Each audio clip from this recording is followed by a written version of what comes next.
तो प्यारे विद्यार्थियों नमस्कार। स्वागत है आप सबका एक और नए वीडियो में। प्यारे विद्यार्थियों आज हम यहाँ पर देखने वाले हैं त्रैमासिक परीक्षा 2024-25 के लिए कक्षा 9वीं विज्ञान विषय के लिए वेरी मोस्ट टाइम पे क्वेश्चन और उनके आंसर।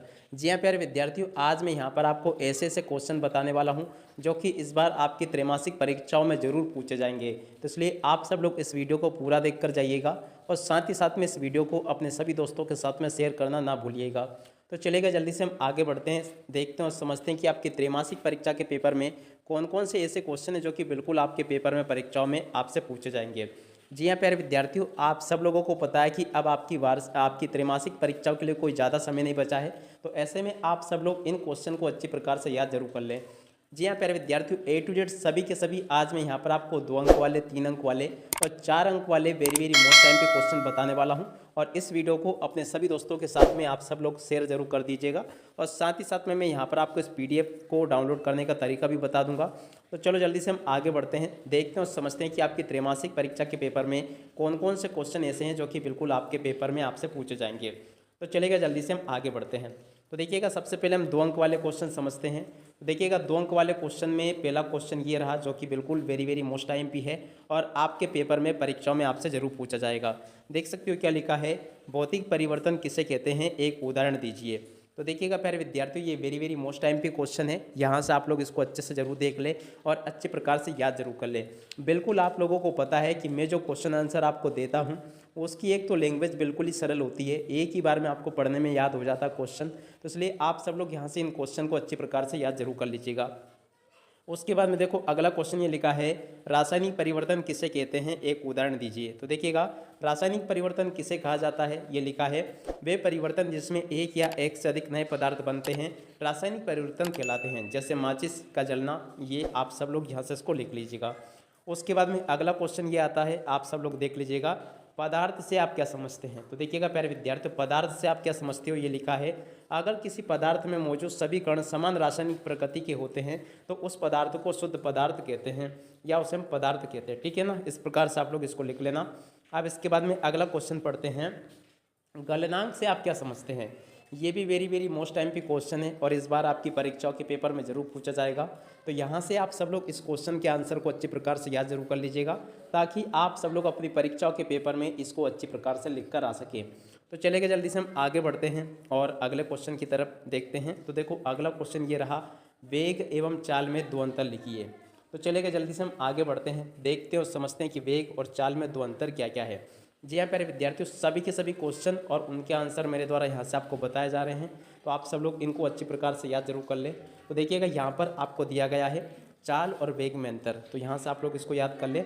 गतिशील वस्तु द्वारा 1 सेकंड में तय की गई दूरी को वस्तु की चाल कहते हैं और गतिशील वस्तु द्वारा निश्चित दिशा में 1 सेकंड में तय की गई दूरी को वेग कहते हैं। ये दिशा पर निर्भर नहीं है और वस्तु विस्थापन की दिशा उसके वेग की दिशा होती है।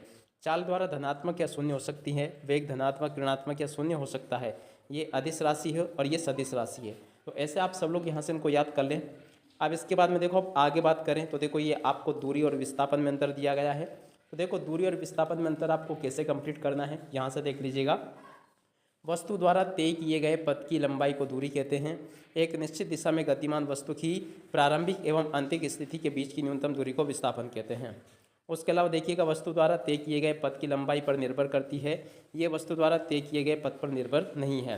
ये सदैव धनात्मक होती है, इसका मान धनात्मक, ऋणात्मक या शून्य हो सकता है। ये अदिश राशि है, यह सदिश राशि है। दूरी का परिणाम विस्थापन से अधिक अथवा बराबर हो सकता है, विस्थापन का परिणाम दूरी से कम अथवा बराबर हो सकता है। तो यहाँ से आप लोग इसको देख लीजिएगा। अब चलो इसके बाद में हम आगे बढ़ते हैं। तो देखो अगला क्वेश्चन ये दिया गया है, प्लाज्मा झिल्ली को वर्णात्मक परगम्य झिल्ली क्यों कहते हैं। ये भी बिल्कुल आपके पेपर में परीक्षाओं में आपसे पूछा जाएगा। तो इसलिए यहाँ से आप सब लोग इस क्वेश्चन के आंसर को अच्छी प्रकार से याद जरूर कर लीजिएगा। अब इसके बाद में चलो हम आगे बढ़ते हैं। तो देखो अगला क्वेश्चन ये लिखा है, कोशिका को जीवन की संरचनात्मक एवं क्रियात्मक इकाई क्यों कहते हैं। ये भी वेरी वेरी मोस्ट टाइम पे क्वेश्चन है, तो यहाँ से आप सब लोग इस क्वेश्चन को भी देख लें और इनके आंसर को भी पूरा याद कर लें, ताकि आप सब लोग अपनी परीक्षाओं के पेपर में इसको अच्छे से लिख कर आ सको। तो ये वाला क्वेश्चन भी वेरी वेरी मोस्ट टाइम पे है, इसको भी देख लेना आप सब लोग। अब उसके बाद में देखो अगला क्वेश्चन, संवेग संरक्षण का नियम लिखिए। तो देखिएगा प्यारे विद्यार्थियों, संवेग संरक्षण का नियम क्या होता है, यहाँ से आप लोग देख लीजिएगा और इसको पूरा का पूरा याद कर ले। ये भी वेरी वेरी मोस्ट टाइम पे है, बिल्कुल आपके पेपर में परीक्षाओं में आपसे पूछा जाता है, तो यहाँ से आप लोग इसको देख लें। उसके बाद में देखो अगला क्वेश्चन, न्यूटन की गति का द्वितीय नियम लिखिए। तो देखिएगा न्यूटन की गति का द्वितीय नियम क्या है, यहाँ से आप सब लोग इसको देख लीजिएगा और पूरा का पूरा इसको समझ भी ले, ताकि आप सब लोग अपनी परीक्षाओं के पेपर में इनको अच्छे प्रकार से लिखकर आ सको। उसके बाद में देखो अगला क्वेश्चन ये लिखा है, लाइसोसोम को आत्मघाती थैली क्यों कहते हैं। तो जी हाँ प्यारे विद्यार्थी, लाइसोसोम को आत्मघाती थैली क्यों कहा जाता है, ये भी आपको बताना है। तो यहाँ से आप सब लोग इसको देख लें और अच्छे प्रकार से पूरा का पूरा इसको याद कर लें, ताकि आप सब लोग अपनी परीक्षाओं के पेपर में इसको अच्छे से लिख कर आ सकें। तो देखिएगा लाइसोसोम को आत्मघाती थैली क्यों कहते हैं, ये लिखा है, पूरा का पूरा आप लोग नोट कर लीजिएगा। उसके बाद में अगला क्वेश्चन, रिक्तिका की 2 कार्य बताइए। तो देखिएगा रिक्तिका के 2 कार्य क्या क्या है, यहाँ से आप लोग देख लें इसको और पूरा का पूरा इसको समझ भी लें, ताकि आप सब लोग अपनी परीक्षाओं के पेपर में इनको अच्छे से लिख कर आ सको। उसके बाद में देखो अगला क्वेश्चन, निलंबन क्या है। तो देखिएगा प्यारे विद्यार्थियों, निलंबन क्या है, किसे कहते हैं, यहाँ से आप सब लोग इसको देख लीजिएगा और अच्छे से याद कर लें। और उसके बाद में अगला क्वेश्चन देखते हैं क्या लिखा है, देख सकते हो, टिंडल प्रभाव क्या है। तो देखिएगा टिंडल प्रभाव किसे कहते हैं, यहाँ से आप सब लोग इसको देख लें और पूरा का पूरा याद कर लीजिएगा, ताकि आप लोग अपनी परीक्षाओं के पेपर में इसको लिख कर आ सको। उसके बाद में अगला क्वेश्चन ये लिखा है, किसी भी पदार्थ की अवस्था परिवर्तन के दौरान तापमान स्थिर रहता है क्यों। तो देखो यहाँ से आप लोग इसको भी देख लीजिएगा और इसको पूरा का पूरा याद कर ले अच्छे प्रकार से। और उसके बाद में देखिएगा अगला क्वेश्चन ये लिखा है, पदार्थ की 3 अवस्थाओं के नाम लिखिए। तो देखिएगा पदार्थ की 3 अवस्थाएं कौन कौन सी है, ठोस, द्रव्य और गैस। तो यहाँ से आप सब लोग इसको भी लिख लें। उसके बाद में अगला क्वेश्चन, गोल्गी उपकरण के 2 कार्य लिखिए। तो देखिएगा गोल्गी उपकरण के 2 कार्य क्या क्या हैं, ये पदार्थ का संचय तथा रूपांतरण करता है, ये लाइसोसोम का निर्माण करता है। तो इनको भी आप लोग लिख लीजिएगा और पूरा का पूरा परीक्षाओं में आपको इस प्रकार से लिख कर आना है, ताकि आप सब लोग इसको पूरा का पूरा हल कर सकें। और उसके बाद में देखो अगला क्वेश्चन, ये सेंट्रीमियर की स्थिति के आधार पर गुणसूत्र के प्रकार लिखिए। तो देखिएगा सेंट्रीमियर की स्थिति के आधार पर गुणसूत्र के प्रकार क्या क्या है, यहाँ से आप लोग देख लीजिएगा और पूरा का पूरा इसको समझ ले, ताकि आप लोग अपनी परीक्षाओं के पेपर में इसको अच्छी प्रकार से लिख कर आ सके। वेरी वेरी मोस्ट टाइम पे सभी के सभी क्वेश्चन ये। उसके बाद में अगला क्वेश्चन, विभाजोतक ऊतक की परिभाषा लिखिए। तो देखिएगा विभाजोतक ऊतक क्या होता है, यहाँ से आप लोग देख लीजिएगा और इसको पूरा का पूरा लिखना सीख ले आप लोग। अब इसके बाद में हम आगे बढ़ते हैं। तो देखो ये 20वां क्वेश्चन, इसको भी देख ले, स्थिति के आधार पर विभाजोतक ऊतक कितने प्रकार के होते हैं, इनके नाम लिखिए। तो ये भी वेरी वेरी मोस्ट टाइम भी है, आप सब लोग इसको तैयार जरूर कर लीजिएगा अच्छे से।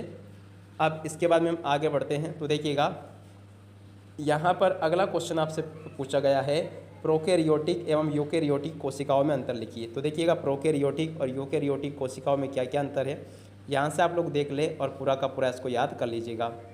उसके अलावा देखो अगला क्वेश्चन, जंतु एवं पादप कोशिका में 3 अंतर लिखिए। तो देखिएगा जंतु कोशिका में और पादप कोशिका में 3 अंतर क्या क्या है, यहाँ से देख ले आप सब लोग और इनको अच्छे से याद भी कर लीजिएगा। ये भी बिल्कुल आपके पेपर में परीक्षाओं में आपसे पूछे जाएंगे। उसके अलावा देखो अगला क्वेश्चन ये लिखा है, मिश्रण एवं यौगिक में कोई 3 अंतर लिखिए। तो देखिएगा मिश्रण और यौगिक में 3 अंतर क्या क्या है, यहाँ पर 4 अंतर मैंने आपको बता दिया। पहला अंतर ये लिखा है, दूसरा ये लिखा है, तीसरा ये लिखा है, चौथा और 5वां अंतर ये यहाँ पर आपको दिए गए हैं। तो आप सब लोग इनको देख ले और अच्छे से पूरा का पूरा याद कर लीजिएगा। उसके अलावा अगला क्वेश्चन ये लिखा है, वास्तविक विलयन एवं कोलाइड विलयन में 3 अंतर लिखिए। तो देखिएगा वास्तविक विलयन और कोलाइड विलयन में ये अंतर दिया गया है, इसको भी आप लोग देख लें। और उसके अलावा देखो अगला क्वेश्चन ये लिखा है, समांगी मिश्रण एवं विषमांगी मिश्रण में अंतर बताइए। तो देखिएगा यहाँ से आप सब लोग समांगी मिश्रण और विषमांगी मिश्रण के बीच में अंतर को देख ले, ताकि आप लोग अपनी परीक्षाओं के पेपर में इसको पूरा का पूरा लिख कर आ सको। तो यहाँ से आप लोग देख लीजिएगा इसको। उसके अलावा देखो 4 अंक वाले क्वेश्चन में अगर देखा जाए तो देखो 4 अंक वाले क्वेश्चन में जंतु कोशिका का नामांकित चित्र very very most time P है, तो आप लोग इसको बनाना जरूर सीख लीजिएगा, क्योंकि ये very very most time P है, बिल्कुल आपके पेपर में परीक्षाओं में आपसे ये पूछा जाएगा। तो जंतु कोशिका का नामांकित चित्र बनाना आप लोग सीख लेना। और उसके बाद में देखो इसी के साथ साथ में एक पादप कोशिका का चित्र बनाना और सीख लेना आप, ठीक है ना। तो ये भी बिल्कुल आपके पेपर में आएगा। तो यहाँ से आप लोग देख ले इसको पूरा और इसको परीक्षाओं के लिए आप लोग तैयार कर ले। और इसके अलावा देखो एक ये वाला क्वेश्चन है जो कि वेरी वेरी मोस्ट टाइम पे है, बिल्कुल आपके पेपर में पूछा जाता है। देख सकते हो, गति के प्रथम समीकरण v is equal to u plus a t की स्थापना कीजिए। तो देखो ये वाला क्वेश्चन आप लोग देख लीजिएगा, पूरा का पूरा ये आंसर मैंने यहाँ पर आपको बता दिया। अब इसके बाद में देखो एक ये वाला क्वेश्चन, गति के द्वितीय समीकरण की s is equal to u t t, और आप लोग देख ले यहाँ से इसकी स्थापना आपको करनी है, ठीक है ना। तो इसको भी देख ले और पूरा का पूरा समझ ले अच्छे से। अगला क्वेश्चन, समसूत्री एवं अर्धसूत्री कोशिका विभाजन में अंतर आपको बताना है। तो देखो समसूत्री कोशिका विभाजन और अर्धसूत्री कोशिका विभाजन में अंतर ये लिखा है, देख सकते हो यहाँ पर दिया गया है। ये शरीर की सभी दैहिक कोशिकाओं में होता है, ये केवल जनन कोशिकाओं में होता है। इसमें गुणसूत्री की संख्या में कोई परिवर्तन नहीं होता है। इसमें संतति कोशिकाओं में गुणसूत्री की संख्या में जनकों के से आधी रह जाती है। उसके अलावा यहाँ से आप सब लोग इनको देख लें और अच्छे से पूरा का पूरा यहाँ तक का याद कर लीजिएगा। और उसके अलावा देखो अगला क्वेश्चन ये लिखा है, देख सकते हो, किसी कोशिका में केंद्रक की भूमिका को स्पष्ट कीजिए। तो देखिएगा कोशिका में केंद्रक की क्या भूमिका होती है, ये पूरा का पूरा आंसर आपको दिया गया है। उसके अलावा अगला क्वेश्चन ये लिखा है, दो घुलनशील द्रव्यों के मिश्रण को किस प्रकार पृथक कर सकते हैं। तो देखो इस वाले क्वेश्चन के आंसर को भी आप लोग कंप्लीट कर ले पूरा का पूरा। तो देखिएगा प्यारे विद्यार्थियों, यहाँ से आप लोग देख ले और अच्छे से इसको याद कर लीजिएगा। और उसी के साथ में प्यारे विद्यार्थियों, आप लोग चाहे तो इस PDF फाइल को आसानी से डाउनलोड कर सकते हो। इसके लिए आपको क्या करना है, यहाँ पर हमारी वेबसाइट का पता आपको नज़र आ रहा होगा, इसके ऊपर क्लिक कीजिएगा। तो देखिएगा प्यारे विद्यार्थियों, वैसे तो आपको इस वेबसाइट के पते को क्या करना है कि सर्च करना है गूगल पर। तो जैसे आप लोग इस पते को सर्च करोगे तो यहाँ पर आपको इस वेबसाइट पर आसानी से ये PDF फाइल मिल जाएगी। तो अब आशा करता हूँ कि प्यारे विद्यार्थियों ये आपको अच्छे प्रकार से समझ में आ गया होगा कि PDF फाइल को आप लोग किस प्रकार से डाउनलोड कर सकते हो। अब इसी के साथ में इस वीडियो को यहीं पर पूरा करते हैं। नमस्कार, जय हिंद, जय भारत।